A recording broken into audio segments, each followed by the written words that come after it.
Hello everyone, मैं हूं अभिषेक कुमार और एक काफी लंबे अरसे के बाद मैं हाजिर हूं एक बार फिर से आपके सामने एक नया चैप्टर, एक नया टॉपिक लेके। तो आज से हम सीरीज शुरू करने जा रहे हैं रे ऑप्टिक्स की। 1 बाय 1 लेक्चर्स डिलीवर होते जाएंगे और बिल्कुल क्लासरूम स्टाइल में डिलीवर करूंगा मैं। तो आप चाहें तो कॉपी पेन लेकर सामने बैठ सकते हैं। Thank you so much. तो काम शुरू करते हैं।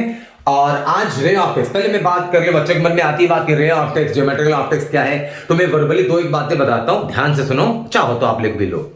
रे ऑप्टिक्स या ज्योमेट्रिकल ऑप्टिक्स, ऑप्टिक्स का वो सेगमेंट या वो पार्ट है जिसमें सोर्स ऑफ लाइट जो होगी उसकी डायमेंशंस की बात करें अगर, तो लाइट के वेवलेंथ के कंपैरिजन में उसकी डायमेंशंस काफी ज्यादा होंगी।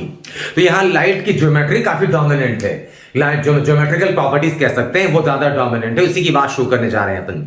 तो उसमें सबसे सीरीज में पहला जो टॉपिक है अपना, जो बहुत बचपन से 8वीं 9वीं क्लास से पढ़ते आ रहे हैं आप, वो है लॉज ऑफ रिफ्लेक्शन। और जैसे कि मेरा यकीन है कि साइंस के स्टूडेंट्स अगर 11वीं 12वीं तक पहुंच चुके हैं तो जाहिर है कि ये सब चीजें बहुत पहले से पढ़ चुके होंगे, लेकिन मेरा फर्ज है जैसे कि मैं वो चर्चा करता हूं।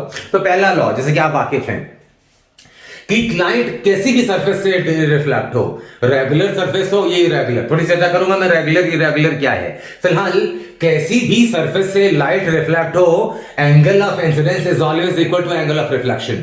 ये चीज जरा गौर करें कि एंगल मेजर करते समय जब अब लाइट इंसिडेंट हुई, मान लो इस वाले पॉइंट पे इंसिडेंट हुई, तो ये छोटा सा सरफेस, ये जो पार्ट है यहां, इसका परपेंडिकुलर, ये क्या कहलाता है? नॉर्मल, है ना, सरफेस के परपेंडिकुलर नॉर्मल। तो angle measurement angle of incidence हो या एंगल ऑफ रिफ्लेक्शन हो, ये मेजर किसके साथ करी जाती है? नॉर्मल के साथ। तो जैसे कि हम जानते हैं कि हमेशा रिफ्लेक्शन में, ऑलवेज रिफ्लेक्शन में angle of incidence is equal to angle of reflection. एक बार नीट के पेपर में सवाल पूछा कि ये लॉ ऑफ रिफ्लेक्शन किसके लिए वैलिड है, रेगुलर या इरेगुलर? तो दोनों के लिए वैलिड है भाई साहब। Angle of incidence is always equal to angle of reflection irrespective of the surface. Surface कैसी भी हो। रेगुलर सरफेस क्या है भाई? जैसे कि देखो ये सरफेस, ये है रेगुलर क्योंकि इसके सारे नॉर्मल जो है पैरेलल है एक दूसरे के। लेकिन अगर मान लो कोई इरेगुलर सरफेस हो, जैसी तैसी किस तरह की सरफेस हो, तो इसका नॉर्मल ये, इसका नॉर्मल ये, इसका नॉर्मल ये, इसका नॉर्मल ये, इसका नॉर्मल ये, तो इन सबके नॉर्मल्स पैरेलल नहीं है। तो मेरा बनाया खुद का डेफिनेशन है कि अगर रेगुलर सरफेस है तो सारे नॉर्मल्स जितने भी होंगे सबके सब एक दूसरे के पैरेलल, और इरेगुलर है तो पैरेलल नहीं होंगे। तो क्या हुआ, ये रेगुलर रिफ्लेक्शन यहां पे बिल्कुल कायदे से लाइट आएगी, कायदे से जाएगी, सारे नॉर्मल एक जैसे।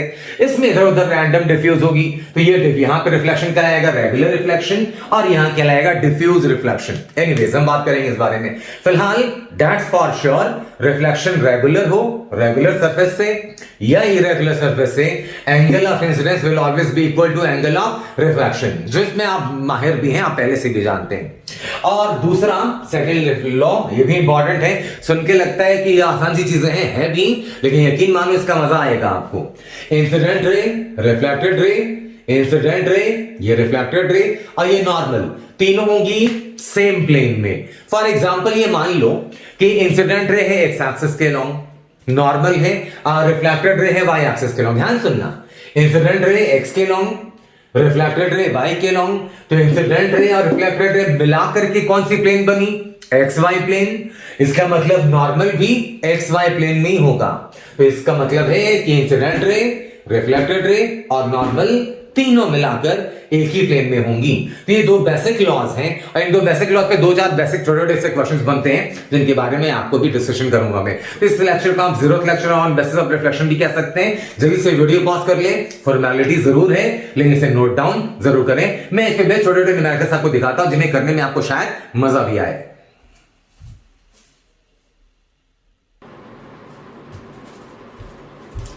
अब जैसे कि इस सवाल की बात करते हैं अपन, साधारण सा आसान सा सवाल पेपर में पूछा गया और बहुत इजी। एक स्फेरिकल रिफ्लेक्टर है, जैसे कि आपको दिख रहा होगा, अंदर से पॉलिश्ड है। स्फेरिकल बॉल मान लो जो अंदर से पॉलिश है, बाहर का सरफेस मिरर जैसा।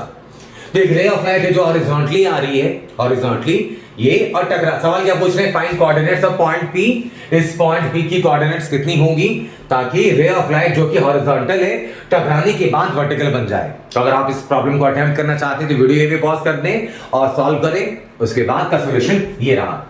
उन्होंने क्या बोला, इस स्फेरिकल रिफ्लेक्टर की रेडियस कितनी है? r। उन्होंने बोला कि रे ऑफ लाइट टकराने के बाद कैसी हो जा रही है? वर्टिकल। तो आप रे ऑफ लाइट को वर्टिकल बना दो पहले।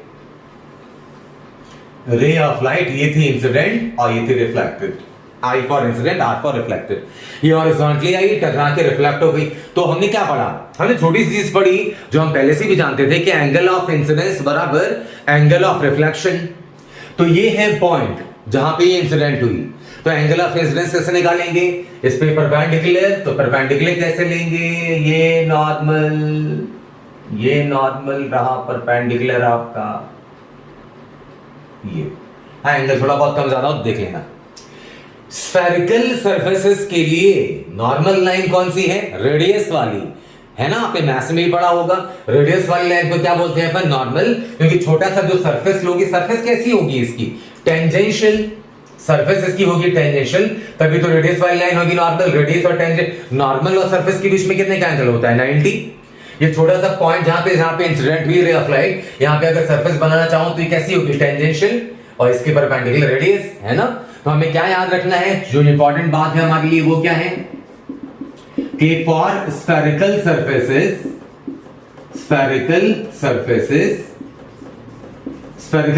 की नॉर्मल कौन है? Radius is the normal. तो जो इंजीनियरिंग के तैयारी वाले स्टूडेंट्स हैं, या मतलब कहना निशा जो आईटी के एस्पिरेंट्स हैं, जो मैथ्स भी पढ़ रहे होंगे एडिशनल, उनके लिए तो बहुत छोटी सी बात है, वो जानते भी हैं। अगर कोई नीट की तैयारी करने बच्चा सुन रहा होगा तो मैंने खास तौर पे उसके लिए लिख दिया है कि स्फेरिकल सरफेसेस के लिए रेडियस ही नॉर्मल है। तो ये रहा आपका नॉर्मल। अब जरा ध्यान दो, एंगल ऑफ इंसिडेंस बराबर एंगल ऑफ रिफ्लेक्शन होना चाहिए कि नहीं होना चाहिए यार? हाँ, ये थीटा पे टकराई तो थीटा पे लिखी, तो एंगल ऑफ इंसिडेंस बराबर एंगल ऑफ रिफ्लेक्शन। अभी टोटल कितना एंगल है? हॉरिजॉन्टल आई और वर्टिकल गई, तो एंगल कितना हो गया टोटल? 90 ना। हाँ बहुत बढ़िया। तो 2 theta is equal to 90 degree, तो theta is equal to 45 degree. चलो भैया एक चीज तो पता चल गई कि जो एंगल है ये है 45 डिग्री। और ध्यान से देखना जरा, ये अगर थीटा है तो करस्पॉन्डिंग एंगल ये भी थीटा। इसके रेडियस क्या है? आर। और कोऑर्डिनेट्स की बात करें, अगर ये परपेंडिकुलर ड्रॉ किया मैंने, तो गौर से देखो, ये रहा इसका एक्स कोऑर्डिनेट यहां से यहां तक, और यहां से यहां तक ये रही वाई कोऑर्डिनेट। क्या दोनों की दोनों पॉजिटिव है? हाँ दोनों पॉजिटिव है, फर्स्ट क्वाड्रेंट में है ये। तो कौन सी बड़ी बात है निकाल लो भैया। जैसे cos theta is equal to base upon hypotenuse. Base क्या है? x, hypotenuse r, x upon r। तो यहां से आ गई वैल्यू x बराबर r cos थीटा। थीटा कितना? 45 डिग्री, तो मतलब आ गई वैल्यू x बराबर r cos 45। बहुत बढ़िया, बहुत अच्छे, वाह रे वाह। x की वैल्यू कितनी आ गई? cos 1 by root 2। x coordinate आ गया r by root 2। Similarly y coordinate भी निकाल सकते हैं। कौन सी बड़ी बात है? निकाल लो भाई, y कोऑर्डिनेट भी निकाल लो। y कोऑर्डिनेट कहां निकालो, यहीं पे लिख देता हूं, sin 45, डायरेक्ट लिख रहा हूं 45, संभाल लेना। थीटा की वैल्यू कितनी आई? 45, तो sin 45 is equal to perpendicular बना हाइपोटेनस y अपॉन r, और यहां से y बराबर आ जाएगा r sin 45, मतलब r अपॉन रूट 2। sin 45 की वैल्यू लिख दी बस। x कोऑर्डिनेट भी मालूम है अपने को, y कोऑर्डिनेट भी मालूम है, मतलब पॉइंट P की कोऑर्डिनेट्स क्या हो गई? r by root 2 comma r by root 2। इस तरह के 3-4 ऑप्शन होंगे, सही करेक्ट ऑप्शन ये रहा। मेरा इस न्यूमेरिकल के पीछे मोटिव ये है बस कि आप ये समझें कि laws of reflection, angle of incidence बराबर एंगल ऑफ रिफ्लेक्शन।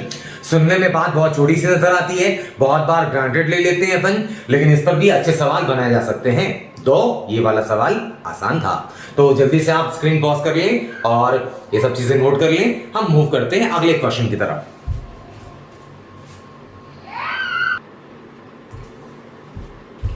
अब भाई नेक्स्ट क्वेश्चन की बात करते हैं। देखो आप, लॉज ऑफ रिफ्लेक्शन पे बेस सिंपल सवाल करा रहा हूं मैं, जो आराम से थोड़ा सा फील दे सके। आ जाओ, देखो इधर क्या इसमें पैराबोलिक रिफ्लेक्टर है, एक फिर वही कहानी लेकिन अलग अंदाज में पेश किया है इसे। एक हॉरिजॉन्टल रे ऑफ लाइट आ रही है और पैराबोलिक रिफ्लेक्टर से टकराती है और वर्टिकल हो जाती है। तो फिर से पूछ रहे हैं आपसे पॉइंट पे की कोऑर्डिनेट्स क्या है। इस सवाल में फिजिक्स तो है ही, गणित भी उतना ही है, जरा ध्यान से देखना। रे ऑफ लाइट आई, टकराई, और टकराने के बाद कैसी हो गई? Vertical after reflection. आप चाहे तो स्क्रीन पॉज करके ये क्वेश्चन अटेम्प्ट कर सकते हैं। उसके बाद का सॉल्यूशन ये रहा।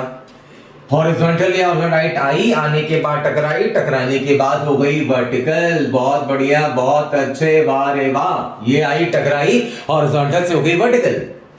तो ये नॉर्मल इसका, ये नॉर्मल। थीटा पे आई, टकराई, थीटा से निकली। टोटल एंगल जिसके भी चर्चा करी अपन ने, थीटा पे आई, एंगल ऑफ इंसिडेंस थीटा, तो जाहिर है एंगल ऑफ रिफ्लेक्शन भी क्या होगा, थीटा ही होगा। हाँ, थीटा थीटा तो 2 थीटा दोनों जोड़ के क्या आ गया, 2 थीटा इज इक्वल टू 90, ये हॉरिजॉन्टल ये वर्टिकल, तो theta is equal to 45 degree. बहुत बढ़िया, बहुत अच्छे, ये तो आसान था।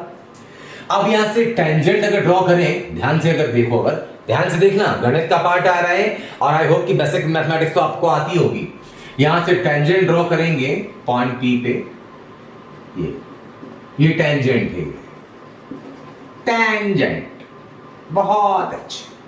तो ये ध्यान से देखना, ये है नॉर्मल, ये नॉर्मल, और ये पी वाले पॉइंट पे टेंजेंट। अच्छे से टेंजेंट नहीं बनाएगा, अच्छे से बना देता हूं एकदम स्मूथ सा। ये देखो, तो ये टेंजेंट और ये नॉर्मल। किसी भी कर्व में टेंजेंट और नॉर्मल के बीच में कितने का एंगल होता है, 90 डिग्री का। अरे वाह, बहुत बढ़िया, ये तो पता है अपने को। तो मतलब ये अगर थीटा कितना है, 45 मिला ना, ये मिला 45 मिला भाई साहब। तो ये 45 टोटल, ये टेंजेंट ये वाला, फिर से देखना, मार्कर को देखना मेरे, ये टेंजेंट वाली लाइन है और ये नॉर्मल वाली लाइन है। दोनों के बीच में कितने का एंगल होना चाहिए, टेंजेंट और नॉर्मल के बीच में होना चाहिए 90 का एंगल। तो उतना 45 है, तो ये बचा हुआ भी तो 45 भी हुआ ना भाई। हाँ, 45 हुआ, और ये पैरेलल है, तो ये 45, तो अल्टरनेट से ये भी 45। अरे यार मेरे दोस्त, मेरे भाई, जरा ध्यान से देखो, ये वाला जो टेंजेंट है, ये एक्स के साथ कितना एंगल बना रहा है, 45 डिग्री। बहुत बढ़िया, मतलब यहां से स्लोप ऑफ, मैंने बोला था ना गणित है, slope of tangent, slope of tangent कितनी आ गई भाई। स्लोप ऑफ टेंजेंट के लिए हमें कोई तपस्या करने की जरूरत नहीं है। स्लोप ऑफ टेंजेंट की वैल्यू कितनी, tan थीटा होता है ना किसी भी लाइन का स्लोप, tan थीटा। थीटा किसके साथ लेते हैं, x के पॉजिटिव साइड के साथ। ये सब बातें आपको पता होनी चाहिए, पता है भी, चलो ठीक है। Slope of tangent tan theta, theta 45, तो tan 45 1। और गणित से हमने सीखा स्लोप ऑफ टेंजेंट क्या होता है, dy/dx। हाँ, dy/dx is equal to slope of tangent, dy/dx slope of tangent है। ये कहां से लाए, तो देखो कर्व की इक्वेशन, पैराबोलिक रिफ्लेक्टर की इक्वेशन दी उन्होंने, x बराबर y स्क्वायर, तो y बराबर कितना दे, y बराबर √x। बहुत बढ़िया, बहुत अच्छे, वाह रे वाह। तो y की वैल्यू रखो यहां से, dy/dx, y की जगह √x का 0 लिख रहा हूं मैं गधेड़ों की तरह, 0 नहीं 1, स्लोप ऑफ टेंजेंट 1 ही ना भाई। हाँ, dy/dx is equal to 1, y की जगह √x का डिफरेंशिएशन, √x का डिफरेंशिएशन 1/2 √x, तो 1/2 √x is equal to 1। Party करो भाई, तो √x बराबर कितनी वैल्यू आ गई, √x बराबर आ गया 1/2। पार्टी होनी चाहिए इस बात पे। √x बराबर 1/2, तो x बराबर कितनी वैल्यू आ गई, स्क्वायर कर दो 1/4। कोऑर्डिनेट चाहिए थी, x कोऑर्डिनेट ये रहा 1/4, और y क्लियर होना थोड़ी है, y बराबर तो √x है, तो y बराबर है √x। और √x देखो अभी लेकर आए थे ना यहीं से, √x बराबर 1/2, √x बराबर 1/2, तो y कोऑर्डिनेट आ गई 1/2, मतलब पॉइंट P की कोऑर्डिनेट्स आ गई। पहले क्या लिखते हैं, कौन सा वाला लिखते हैं, x कोऑर्डिनेट लिखते हैं ना, हाँ, तो 1/4, और y कोऑर्डिनेट कितना 1/2। ये रही पॉइंट P की कोऑर्डिनेट, 4 ऑप्शन के साथ आपके सामने रख देंगे। तो ये किससे बेस्ड था सवाल, लॉज ऑफ रिफ्लेक्शन भी ना, एंगल ऑफ इंसिडेंस बराबर एंगल ऑफ रिफ्लेक्शन। फंडा तो वही लगाया हमने, लेकिन इस फंडे के साथ गणित की चीजें भी आ गई। लॉज, कोई भी जेईई या नीट की प्रिपरेशन करने के दौरान हमारा सबसे पहले हमारा मोटिव होना चाहिए, किसी भी टॉपिक को ग्रांटेड नहीं लेना, किसी भी टॉपिक को ये नहीं समझना कि हमें ये तो आते ही आता है, तुमको क्या बिगाड़ लेगा हमारा जमाना। इसलिए अच्छे से मेहनत करते रहिए। और मैंने जस्ट इंट्रो था, मैं हर टॉपिक टच करूंगा, हर टॉपिक से कंसर्न मैथ्स कराऊंगा।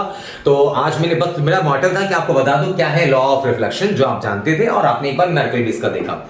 अगले लेक्चर से मैं स्टार्ट करने जा रहा हूं लेक्चर 1, या आप कह सकते हैं 0th लेक्चर था ऑप्टिक्स पे। अगले लेक्चर स्टार्ट करूंगा प्लेन मिरर, और वो भी काफी बड़ा टॉपिक है, तो कुछ लेक्चर्स तक वही चलेगा। तो मिलता हूं अगली क्लास में, तब तक अपना ख्याल रखिए। थैंक यू सो मच, जय हिंद, जय भारत।